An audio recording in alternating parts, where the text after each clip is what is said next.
வணக்கம், welcome to English கற்றுக்கலாம் channel. English கற்றுக்கலாம் சேனலை சப்ஸ்கிரைப் பண்ணிக்கோங்க, பெல் பட்டனை ப்ரெஸ் பண்ணி வச்சுக்கோங்க. நம்ம இன்றைக்கி ஸ்போக்கன் இங்கிலீஷில் நேற்றே நம்ம பி வேர்ப்ஸ் பார்த்தோம் இல்லைங்களா? பி வேர்ப்ஸ்னால் என்ன அப்படின்னு பார்த்தீங்கன்னா திரும்ப ரீகால் பண்ணிக்கலாம். ஏன்னா நம்ம வீடியோவை இந்த வீடியோவை தான் ஃபஸ்ட்டு பார்க்குறாங்கன்னா இப்போ பி வேர்ப்ஸ்னால் என்னன்னு அவங்களுக்கு தெரியணும்ல. பி வேர்ப்ஸ் அப்படின்னா வேறு ஒன்றும் இல்லைங்க, am, is, are. இதுதான் பி வேர்ப்ஸ். இந்த பி வேர்ப்ஸு இதுவும் ப்ரெசண்ட்டில், ப்ரெசண்ட் அப்படின்னா நிகழ்காலம்.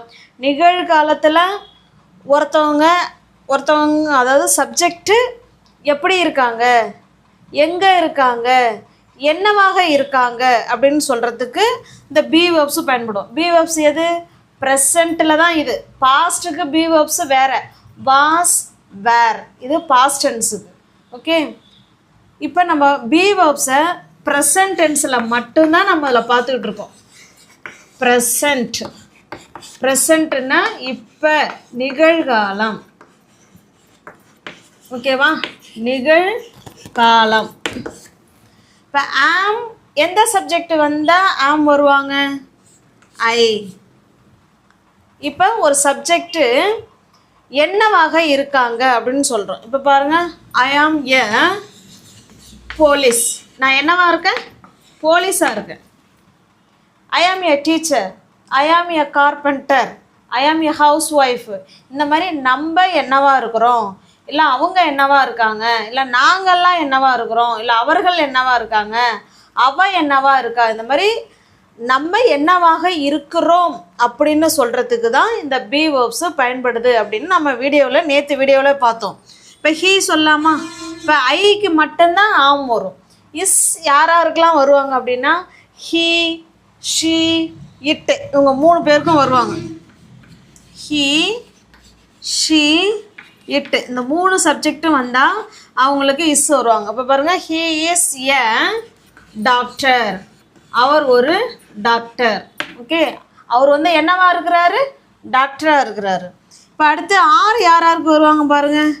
வி, யூ, தே, இவங்கெல்லாம் சப்ஜெக்டாக வந்தாங்கன்னா ஆர் வருவாங்க. இப்போ we are soldiers, we are soldiers. Okay, இந்த மாதிரி ஒரு சப்ஜெக்டு என்னவாக இருக்கிறாங்க அப்படின்னு சொல்கிறதுக்கு பி வேர்ப்ஸு பயன்படும். இப்போ இதே நம்மளுடைய வேலையை தான் சொல்லுமா அப்படின்னா கிடையாது. இப்போ ஐ ஆம் எ கேர்ள், இல்லை ஐ ஆம் எ உமன், நான் உமனாக இருக்கிறேன், நான் கேர்ளாக இருக்கிறேன், அவன் பையனாக இருக்கிறான். ஹீ இஸ் அ பாய் சொல்லலாம்ல.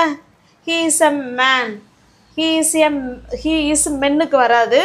ஓகே, இந்த மாதிரி ஒரு சப்ஜெக்டு என்னவாக இருக்கிறது அப்படின்னு சொல்கிறதுக்கு பி வேர்ப்ஸு பயன்படும். பி வேர்ப்ஸ் எதுன்னு பார்த்தீங்கன்னா ப்ரெசண்ட்டில் ஆம், இஸ், ஆர். இதை தான் நேற்று வீடியோவில் பார்த்தோம். இன்றைக்கி ஒரு சப்ஜெக்டு எப்படி இருக்காங்க, எப்படிலாம் இருக்கலாம்? சந்தோஷமாக இருக்கலாம், வருத்தமாக இருக்கலாம், கோபமாக இருக்கலாம், இந்த மாதிரி சொல்லலாம்ல. ஒரு சப்ஜெக்டு எப்படிலாம் இருக்கலாமோ, எனக்கு பயமாக இருக்குது, இதை இன்றைக்கி நம்ம வீடியோவில் பார்க்குறோம். ஒரு சப்ஜெக்டு எப்படி இருக்காங்க, எனக்கு உடம்பு முடியாமல் இருக்கா, இந்த மாதிரி நம்ம எப்படி இருக்கோங்கிறத சொல்கிறதுக்கு இந்த பி வேர்ப்ஸ் பயன்படும். இப்போ பாருங்களேன்,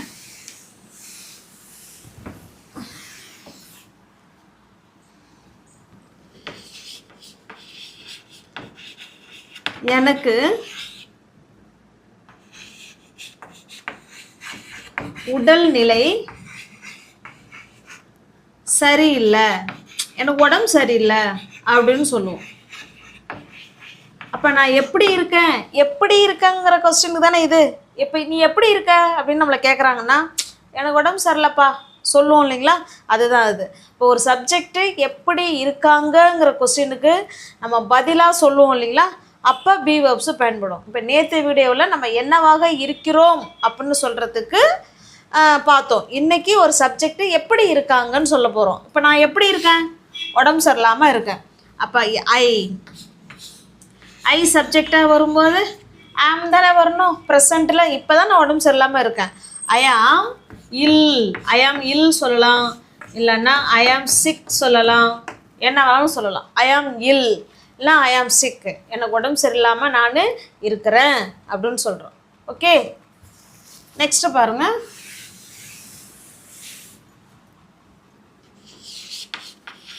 இப்போ அவர் பற்றி சொல்லும். அவர் சந்தோஷமாக இருக்கிறார். அவர் எப்படி இருக்கிறாரு?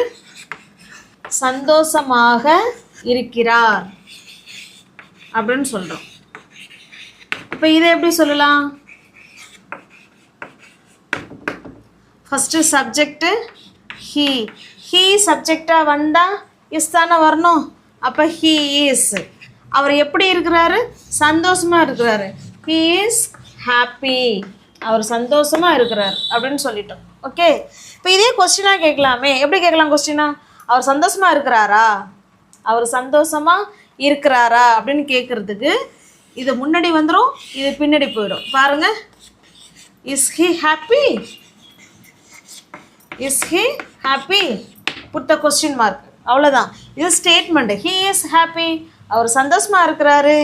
இஸ் ஹி ஹாப்பி, அவர் சந்தோஷமாக இருக்கிறாரா அப்படின்னு கேட்குறோம். ஓகே, இது கொஸ்டின். கொஸ்டின் கேட்கும்போது வேர்பு ஃபஸ்ட்டு வந்துடும், அப்புறம் சப்ஜெக்ட் வந்துடும். Okay, next.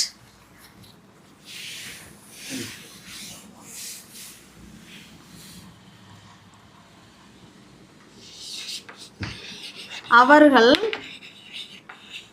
கோபமாக இருக்கிறாங்க அப்படின்னு சொல்கிறோம். அவங்க கோபமாக இருக்காங்க, கோபமாக இருக்கிறார்கள் அப்படின்னு சொல்ல போகிறோம்.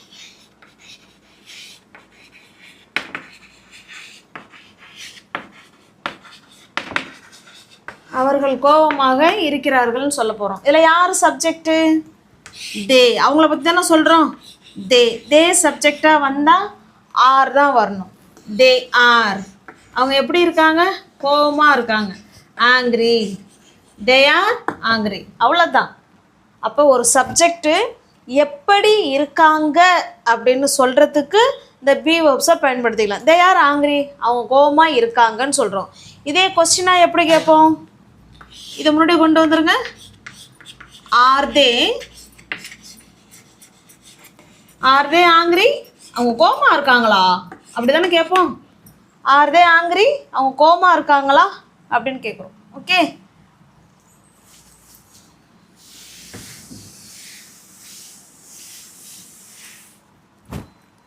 இப்போ பாருங்க, எனக்கு பசிக்கிறது அப்படின்னு சொல்லுவோம். நான் எப்படி இருக்கேன்? நான் பசியாக இருக்கேன். நான் பசியாக இருக்கேன். இப்போ எனக்கு பசிக்கிறது ஐ. ஐங்கிறது யார்? நம்ம தானே. இப்போ ஐக்கு என்ன வரணும்? வேர்பு ஐயாம். ஐயாம் பசிக்கிறது, அதுக்கு இங்கிலீஷில் ஹங்க்ரி. ஐ ஆம் ஹங்க்ரி. அவ்வளோதாங்க. ஐ ஆம் ஹங்க்ரி, எனக்கு பசிக்குது அப்படின்னு சொல்லணும்னா ஐ ஆம் ஹங்க்ரி. இப்போ இதையே அவனுக்கு பசிக்குது அப்படின்னு சொல்கிறோம்னா சப்ஜெக்டை மாற்றிக்கோங்க. ஹீ வந்ததுன்னா இஸ் வரணும். ஹீ இஸ் ஹங்க்ரி, அவனுக்கு பசிக்குது அப்படின்னு சொல்கிறோம். ஓகே, இப்போ இதே அவளுக்கு தாகமாக இருக்குன்னு சொல்ல போகிறோம். அவள் எப்படி இருக்கா? தாகத்தில் இருக்கிறா. அப்போ எப்படி சொல்லலாம்? she is thirsty. thirsty அப்படின்னா தாகம். சொல்லுங்க, thirsty அப்படின்னா தாகம். hungry அப்படின்னா பசிக்குது அப்படின்னு அர்த்தம். ஓகே, I am hungry, எனக்கு பசிக்குது. he is hungry, அவனுக்கு பசிக்குது. she is thirsty, அவள் தாகமாக இருக்கிறா அப்படின்னு சொல்கிறோம். இப்போ இதே கொஸ்டினாக கேட்கணும்னா is she thirsty, அவள் தாகமாக இருக்கிறாளா? is she thirsty, is he hungry, அவனுக்கு பசிக்குதா? is he hungry, அவனுக்கு பசிக்குதா அப்படின்னு சொல்கிறோம். ஆமாம் எனக்கு பசிக்குது அப்படின்னு சொன்னேன்னா, ஆமாம் அவனுக்கு பசிக்குது அப்படின்னா எஸ் he is, அதோட முடிச்சிக்கலாம். இல்லை ஃபுல் சென்டென்ஸாக சொல்கிறதா இருந்தாலும் சொல்லலாம். he is hungry. இப்போ அதை ஒரு சென்டென்ஸ் சொல்லிடுறேன். அப்போ இன்னைய வீடியோவில் என்ன பார்த்தோம்னா, ஒரு சப்ஜெக்டு எப்படி இருக்காங்க அப்படிங்கிறத நம்ம பார்த்துருக்கோம். ஓகே, என்னவாக இருக்கிறாங்கங்கிறத நம்ம நேற்று பார்த்தோம். இன்றைக்கும் அதை ரீகால் பண்ணியிருக்கோம். இன்றைக்கி என்னன்னா, ஒரு சப்ஜெக்டு எப்படி இருக்காங்க அப்படிங்கிறத சொல்லியிருக்கோம். ஓகே, இப்போ இதே கொஸ்டினாக கேட்டு ஆன்சர் பண்ணணும்னா எப்படி பண்ணணும் பாருங்களேன். தே ஆர் ஆங்க்ரி, இல்லைன்னா சேடு, அவங்க சோகமாக இருக்காங்க, என்ன வேணாலும் சொல்லலாம். தே ஆர் ஆங்க்ரி, அவங்கெல்லாம் கோவமாக இருக்காங்கன்னு சொல்கிறோம். இதே கொஸ்டினாக எப்படி கேட்கலாம்? கொஸ்டின் வேர்டை முன்னாடி கொண்டு வந்துருங்க. verb are they angry and put the question mark. Okay, are they angry, அவங்க கோவமாக இருக்காங்களா அப்படின்னு கேட்டுட்டோம். இப்போ அவங்க வந்து என்ன பதில் சொல்லுவாங்க? ஆமாம், நாங்கள் கோவமாக இருக்கோம் அப்படின்னு சொல்லுவாங்க. அப்படி தானே? are they angry, அவங்க கோவமாக இருக்காங்களா? எஸ், அவங்க கோவமாக இருக்காங்க அப்படின்னு நம்ம சொல்லலாம். இல்லை, கோவமாக இருக்கிறவங்களே சொன்னால் என்ன சொல்லுவாங்க? ஆமாம், நாங்கள் கோவமாக தான் இருக்கோம். அப்போ நம்மளும் சொல்லலாம், அடுத்தவங்களும் சொல்லலாம். இப்போ ஒருவேளை நம்ம சொல்கிறோன்னு வச்சிங்களேன், ஆர்தே ஆங்கிரி, அவங்க கோவமாக இருக்காங்களா? எஸ், ஆமாம், நாங்கள் கோவமாக இருக்கோம். அப்போ வி ஆர் இப்படி சொல்லலாம். இல்லைன்னா நம்ம அங்கே அவங்கள தான் சொல்கிறோம், ஆமாம் அவங்க கோவமாக தான் இருக்காங்க. இப்போ ஒரு ஃப்ரெண்டும், இப்போ 2 பேர் பேசிக்கிறோம், இவங்க தான் கேட்குறாங்க இவங்கள, ஆர்தே ஆங்கிரி, அவங்க கோவமாக இருக்காங்களா அப்படின்னு கேட்குறோம். கோவமாக இருக்கிறது யார்? இங்கே யாரோ சம்திங், இங்கே யாரோ கோவமாக இருக்காங்க. இப்போ இவங்க கேட்குறாங்க அவங்கள தான் கோவமாக இருக்காங்களான்னு இவங்கள்ட்ட கேட்குறாங்க. அப்போ இவங்க என்ன பதில் சொல்லுவாங்க? ஆமாம், அவங்க கோவமாக தான் இருக்காங்க அப்படின்னு சொல்லணுன்னா எஸ் போட்டு, தே சப்ஜெக்டை போட்டு ஆர், தே ஆர், அதோடய முடிச்சுக்கலாம்.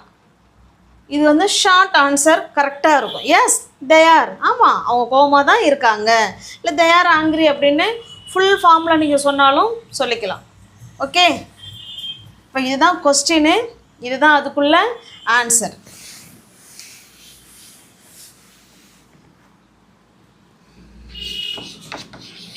ஹீ இஸ் சேடு, அவர் வருத்தமாக இருக்கார். ஹீ இஸ் சேடு, அவர் வருத்தமாக இருக்காருன்னு சொல்கிறோம். அவர் வருத்தமாக இருக்காரா எப்படி கேட்கலாம்?